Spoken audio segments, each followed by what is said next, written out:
हमारे YouTube channel पर आप सभी का स्वागत है। हम बाने माता जी का गाना गाने जा रहे हैं। आप लाइक कीजिए, सब्सक्राइब कीजिए, शेयर कीजिए। यदि मेरी वीडियो अच्छी लगे तो कमेंट कीजिए।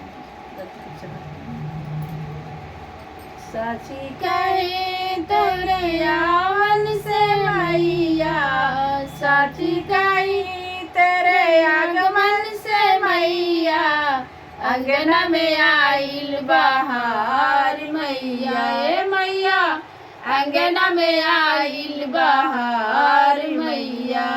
साची कही तेरे आगमन से मैया, साची कही तेरे आगमन से मैया, अंगना में आइल बहार मैया, ए मैया अंगना में आइल बहार मैया।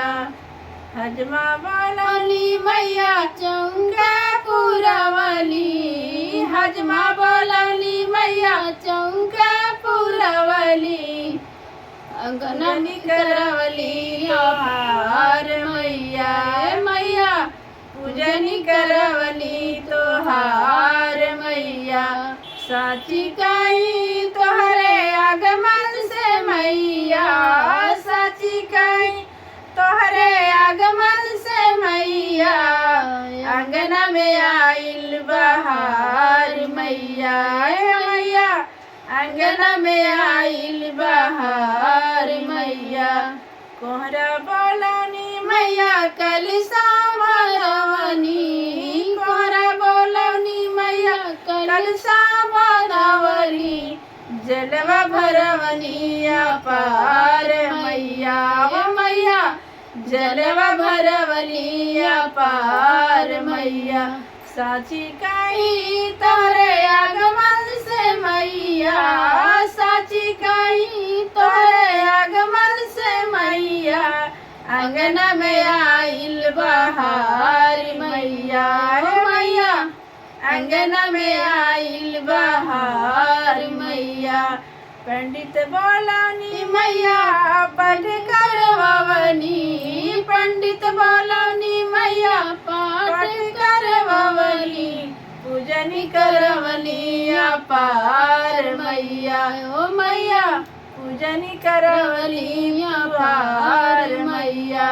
साची कही तोहरे आगमन से मैया, साची कही तोहरे आगमन से मैया, अंगना में आइल बहार मैया, मैया अंगना में आइल बहार मैया।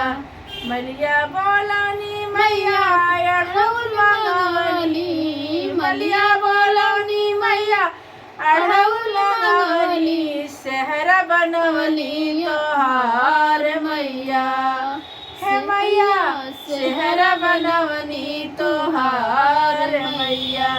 साची कही तोरे आगमन से मैया, साची कही तोरे आगमन से मैया, अंगना में आइल बहार मैया, हे मैया अंगना में आइल बहार मैया।